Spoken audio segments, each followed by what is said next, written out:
भारतवर्ष का हो, किसी कल्चर से हो, किसी रिलीजन से हो, किसी टोपोग्राफी से हो, किसी ज्योग्राफी से हो, हमारी पहचान मैन्युस्क्रिप्ट्स है।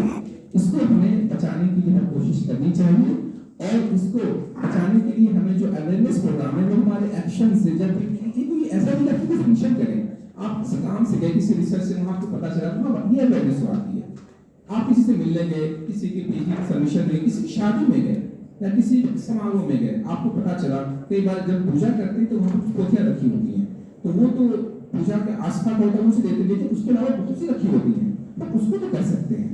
तो बस इसी उम्मीद के साथ मैं अपनी बात खत्म करता हूँ कि जो लोग यहाँ बैठे हुए हैं उनसे बहुत दिल से गुजारिश है कि आप जब भी सर्वे के लिए जाएं, आप बहुत नरमी से, बहुत प्यार से लोगों को समझाएं और बिल्कुल टेम्पर बिल्कुल ना, गुस्सा बिल्कुल नहीं, इन्हें कि नहीं हमारे ऐसा हो गया दोबारा नहीं आए, कुछ नहीं, थोड़ा सा बर्दाश्त करें क्योंकि आप भारत की संपदा को बचाने के लिए बर्दाश्त कर रहे हैं, तो उस गुस्से को पी जाना बेहतर है जो कि इस देश की संपदा को बचाने के लिए काम है। धन्यवाद, थैंक यू।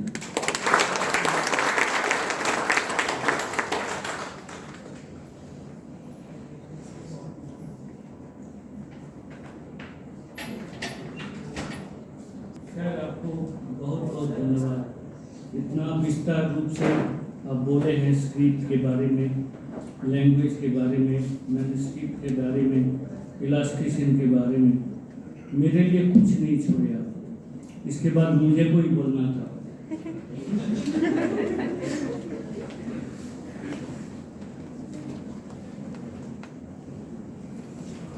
तो हम भी कोशिश करूँगा, प्रार्थी जो है उनका मैन्युस्क्रिप्ट शब्दों से ही केवल परिचित है, मैन्युस्क्रिप्ट क्या होता है बहुत सारे विद्यार्थी को मौका नहीं मिला होगा, तो ये देखने की प्रयास हम लोग करेंगे।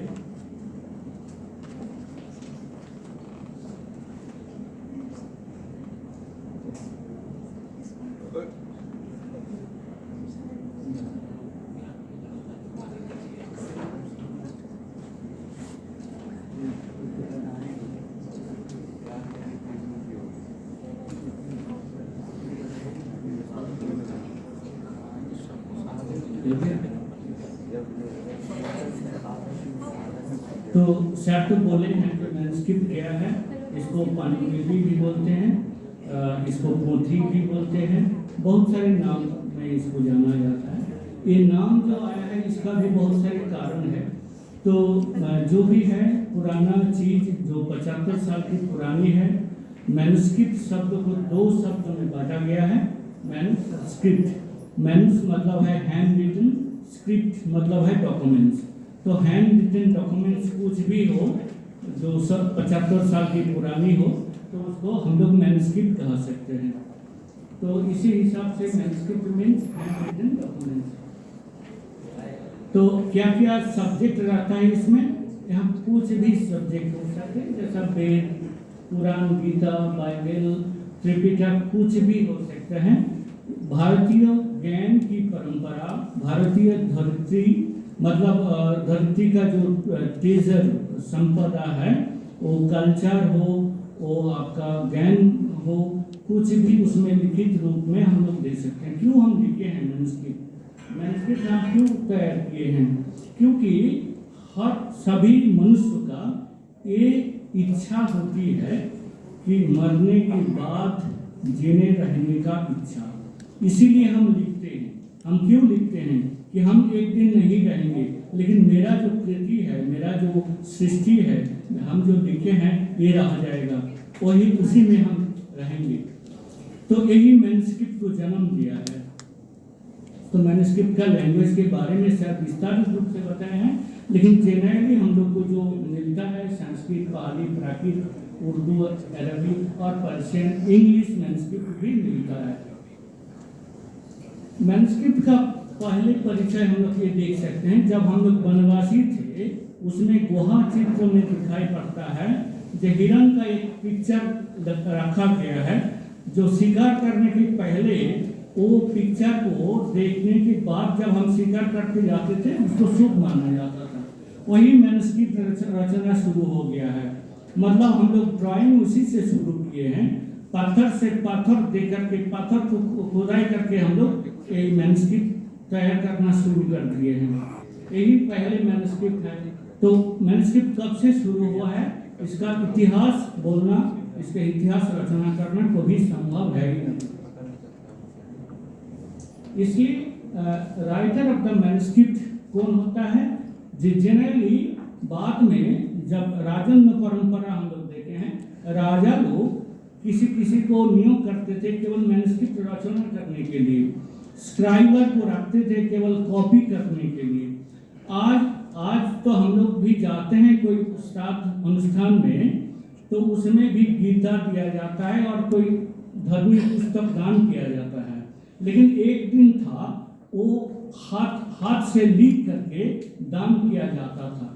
तो मतलब मान लीजिए कोई वैदिक टेक्स्ट को, नहीं तो गीता का कोई अध्याय को, नहीं तो और कुछ किताब को, एक अध्याय को रचना करके 10 ब्राह्मण को, नहीं तो 10 क्षत्रिय को दान किया गया है। उसमें भी रचना होता था मैनुस्क्रिप्ट का। और ये रचना कौन लोग करते थे? वो परिवार की कर्ता लोग करते थे। और परंपरागत से राजन्य वर्ग की जब राजन्य प्रथा थे, राजा लोग कराते थे। जमींदार प्रथा में, सामंत तंत्र में जमींदार लोग भी करते थे, जो पैसा देकर के किसी को नियुक्त करके यही लोग करते थे। इसलिए एक मैनुस्क्रिप्ट का बहु कॉपी जो मिलता है, अनेक कॉपी जो मिलता है, इसका भी कारण है। जैसा रामायण के बारे में कहा जाता है 4000 से ज़्यादा उसका एडिशन है। कारण यही है जो विभिन्न जगह पे, ये तो श्रुति और स्मृति परंपरा में था ना, श्रुति परंपरा में हम लोग बहुत दिन तक इसको वहन किए हैं। जब लिखित रूप से आया तब भारत में विभिन्न क्षेत्र में इसको लिखा गया है। इसके कारण इसका इतना एडिशन मिलता है। तो मैनुस्क्रिप्ट का सिग्निफिकेंस क्या है?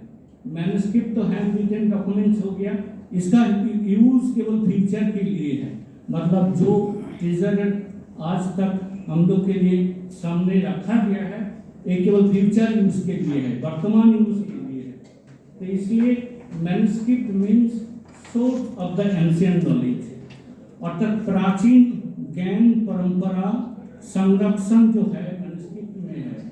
हेरिटेज जो है, मुझे को अतीत को जानना है, मेरा गौरवशाली अतीत को जानना है, तो केवल मात्र मैनुस्क्रिप्ट ही संभव है। मेरा भारतवर्ष का कल्चर को जानना है तो मैनुस्क्रिप्ट ही मुझे को कल्चर दे सकते हैं। आज जो किताब हम लोग लेकर के पढ़ रहे हैं वो भी कोई ना कोई मैनुस्क्रिप्ट से ही आया है। तो इसलिए मैनुस्क्रिप्ट इतना इम्पोर्टेंट चीज़ है जो इस पर ध्यान हम लोग कम देते हैं। क्योंकि आज जो गीता, रामायण, महाभारत, बाइबल, कुरान जो भी आए हैं, ये एक समय मैनुस्क्रिप्ट के रूप में ही था। आज प्रिंटेड फॉर्म में आया है जब प्रिंटिंग सिस्टम आविष्कार हुआ है। तो इसलिए मैनुस्क्रिप्ट हम लोग के सामने कितना इम्पोर्टेंस है हम लोग समझ सकते हैं। मैनुस्क्रिप्ट में कितना साल की पुरानी है ये निर्णय करने के लिए 125 प्रकार की पद्धति है, डिटर्मिनेशन ऑफ डेट। जनरली कभी कभी मटेरियल से हम लोग इसको निर्धारण करते हैं, कभी कभी कंटेंट राइटिंग से भी निर्धारण करते हैं, कभी कभी राइटिंग स्टाइल से भी हम लोग निर्धारण करते हैं। तो मुझे को मेरा अपॉर्चुनिटी हुआ कि 1 साल की मैनुस्क्रिप्टोलॉजी ट्रेनिंग का, तो उस समय बताया जाता था कि 125 प्रकार की इसका पद्धति है, जिसमें हम लोग मैनुस्क्रिप्ट कौन साल की है, मतलब मैनुस्क्रिप्ट में लिखा नहीं है, डेट तारीख कुछ नहीं लिखा है। और बहुत सारे मैनुस्क्रिप्ट में रूपक अर्थ में लिखा गया है। जैसा कभी किसी का नाम लिखा है, वो मैनुस्क्रिप्ट रचयिता कौन है, उनका नाम है 1 चंद्रमा 4 वेद और सप्त सिंधु। मतलब वो संख्या में इस प्रकार डेट निर्धारण होता था। 1 चंद्रमा मतलब 1 हो गया, वेद मतलब 4 हो गया, सप्त सिंधु मतलब 7 हो गया, ऐसा करके 1 4 7 5 ऐसा एक डेट निकल जाता था। तो जी इस प्रकार बहुत सारे विधि है जिस विधि से हम लोग मैनुस्क्रिप्ट का डेट निर्धारण कर सकते हैं। Writing material